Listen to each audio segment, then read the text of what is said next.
A Friend for Mia, written by Michelle Dufresne, illustrated by Kate Woodle.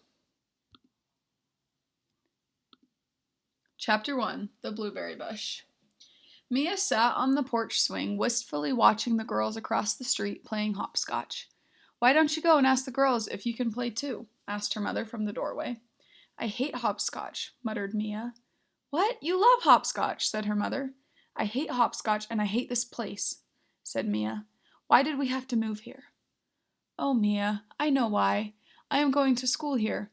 I'll be learning new things so I can get a better job and take good care of you," said her mother softly. "I promise that you will make some new friends." "I hate everything about this place, and I hate you too," whispered Mia. "What did you say?" asked Mia's mother. "Nothing," muttered Mia. "You need to be respectful to me, Mia," said her mother sternly. Mia looked down at her sneakers and nodded. "Okay," sighed her mother. "Why don't you go pick some blueberries? I noticed that there are some bushes in the back with ripe berries. Would you like some blueberry pancakes?" "Oh, all right," said Mia. She got a bowl and walked gloomily to the backyard. As Mia approached the bushes, the protective netting covering the bushes moved. She bent down and looked. A big blackbird was trapped in the netting. Mia touched the netting and the bird began to flap wildly, trying to get free. "Oh!" cried Mia. The bird's right foot and wing were tangled in the netting. As Mia worked to free the bird, it stopped struggling, as if it understood she was trying to help. "You poor thing," Mia said. "Were you trying to get some juicy berries?" She got its foot unhooked and began working on its wing. Finally, she got the wing unwrapped. The bird lay on the ground breathing heavily. Then it stood up and raised one wing. But the one that had been tangled in the net lay limply on the ground. Chapter 2. A Broken Wing. "Mom, Mom!" cried Mia. "Come out here!" Mia's mother came running. "What is it?" she asked. "Did something happen to you?" "Look!" Mia pointed at the bird on the ground. "Can we help it, Mom?" "It's just a crow, Mia. It was trying to eat our blueberries," said her mother. "But its wing looks broken. If we don't help it, the bird will die," cried Mia. Mia's mother sighed. "I'm not sure what we can do, Mia." "Please, Mom, I want to help it," begged Mia. The crow tipped its head and its dark black eyes stared up at them. "We can try," said Mia. "Okay, let me see what I can find out," said Mia's mother. "Wait here. Don't touch the bird while I'm gone." She came back a few minutes later carrying a box and an old towel. "Okay," she said. "I made some calls, and we're going to take the crow to a wildlife center where they will help it. We need to put it in a box and cover it with a towel. We have to be careful. We don't want to get pecked." "It won't peck us. It's a nice bird," said Mia. "Well, let's see," said her mother. They lifted the crow into the box, and Mia covered it carefully with a towel. Chapter 3. Black and Blue. "Okay," said Mia's mother. "Why don't you take the box and wait for me out front? I'll get the car out of the garage." Mia carried the box carefully to the front of the house and sat down on the stairs to wait. She lifted the towel and looked at the bird. "Hey, what have you got there?" asked a voice. Mia looked up. It was the two girls from across the street. "It's a crow," Mia told them. "It got tangled in the blueberry netting, and I think it broke its wing. My mom and I are taking it to a special wildlife center to get it some help." "Oh," said one of the girls. "Can we help? Can we go?" "I think so," said Mia. "Let me ask my mom." "Let's ask my mom." "I'm Anna, and this is my sister, my little sister, Stephanie," said Anna. "I'm Mia. My mom and I just moved in." The girls smiled at each other. Mia's mother pulled the car onto the street and honked the horn. Mia carried the box to the car. She opened the car door. "Mom, this is Stephanie and Anna. Can they come with us?" "We'll need to check with your mom," said Mia's mother. "Our grandmother. She'll say yes," said Anna. Anna ran across the street. A short time later, she came back with her grandmother. The adults chatted while Mia told Anna and Stephanie how she untangled the crow. "The wildlife center sounds wonderful," said the girl's grandmother. "You can go. Have a good time." The three girls climbed into the back seat. Mia sat in the middle, holding tightly to the box.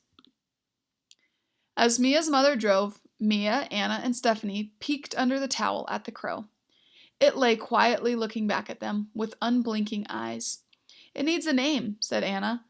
I think we should call it Blue, short for blueberry, said Mia. Stephanie giggled. But it's all black, not blue. I know. Its name can be black and blue, but Blue for short, said Anna.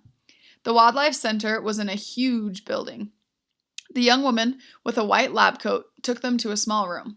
I'm Hannah, she told them. I'm a veterinarian assistant here. She lifted up the crow and looked at its wing. I think it's broken, she said. I'm going to try putting a bandage on its wing. Our vet will check it later. Do you think it will be okay? Asked Mia. I hope so, said Hannah. Hannah put Blue in a small cage. Don't worry, we will take good care of it. She gave Mia's mother and the girls a tour of the center and its indoor and outdoor enclosures. There were so many different animals, including a fawn that had been orphaned and 2 baby owls. We are always looking for volunteers to help us clean up and feed the animals, said Hannah. Mom, said Mia. Mia's mother smiled. We will figure something out, but you know I have school and work. I bet my grandmother can bring us, said Anna. I want to come and take care of Blue, said Mia. Okay, said Mia's mother, but right now we need to get going. The next day, Anna brought over some books. I went to the library and got these bird books, and one is about crows. My grandmother says she can take us to the center later to see Blue and help the other animals. Oh, that's great! That's so great! Exclaimed Mia. The 3 girls studied the books. Look, it says crows are very intelligent, said Mia. They're good at problem solving. Oh, good, giggled Anna. Maybe Blue can help us with math when school starts. Well, maybe not that kind of problem solving, laughed Mia. Smart at figuring out how to get food.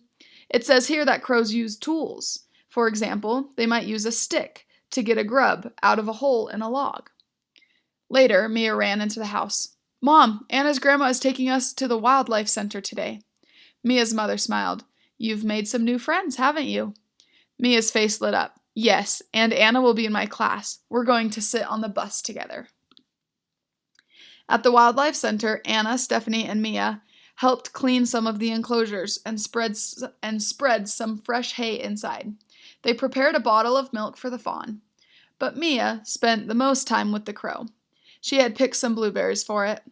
Look, she said to Hannah, it's eating them. That's a very good sign, said Hannah. For 3 weeks, the girls visited the Wildlife Center and the crow. They dug up worms in the garden and caught crickets and spiders to feed to it. Blue liked everything.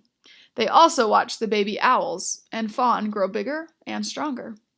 One Saturday, Mia's mother took the girls out to the center. I think Blue is about ready to be released, Hannah told them. The vet examined Blue's wing last night and thinks it has healed. Will Blue be able to fly? Asked Mia anxiously. We hope so, said Hannah. We want to release Blue near your house because we think it may have friends and family there. Chapter 4. Fly Away. The next day, Hannah drove to Mia's house. Everyone was waiting out front. Hannah lifted the box out of her car and put it down on the ground. At first, the crow just stood in the box. It turned its head back and forth and then made a loud caw, caw. Go on, said Mia. You can do it. Try it out. The crow looked at her. Caw, caw. Let's put it on the sidewalk, suggested Anna. Hannah lifted Blue out of the box and put the crow on the sidewalk. Go on, Blue. Try the wing, said Mia. Then, from above, came a loud caw, caw. Blue looked up. There was a big, black crow watching them from an oak tree. Caw, cried Blue. Then it flapped both wings and flew up to the tree to join the other crow. It works, cried Mia. Blue's wing works. Mia hugged her mother and Hannah, and then Anna and Stephanie. They turned back and looked up at the tree. Oh, said Mia, her voice quavered. Blue is gone. Yes, said Mia's mother. Blue is with family and friends. Right, I know, but I'm going to miss Blue, said Mia. Maybe we could take the netting off the blueberry bushes so Blue can come and eat them sometimes and not get hurt? Okay, laughed Mia's mother. But Blue will probably bring more crows, and then there won't be any blueberries left for us. I have to get back to the center, but I hope you will still come and help out, even though Blue is gone, said Hannah. Yes, I will, said Mia. I want to be a veterinarian when I grow up. Well, said Anna, that was pretty cool. But now I'm in the mood to play hopscotch. Want to play? Oh, smiled Mia. I'm pretty good at hopscotch. Okay, let's go, said Anna. Mia started to follow Anna across the street, but then she turned back and hugged her mother. I love you, Mom. Thanks for helping me with Blue, and thanks for moving us here. Oh, said her mother, her eyes filled with tears. I love you too. Have fun playing hopscotch.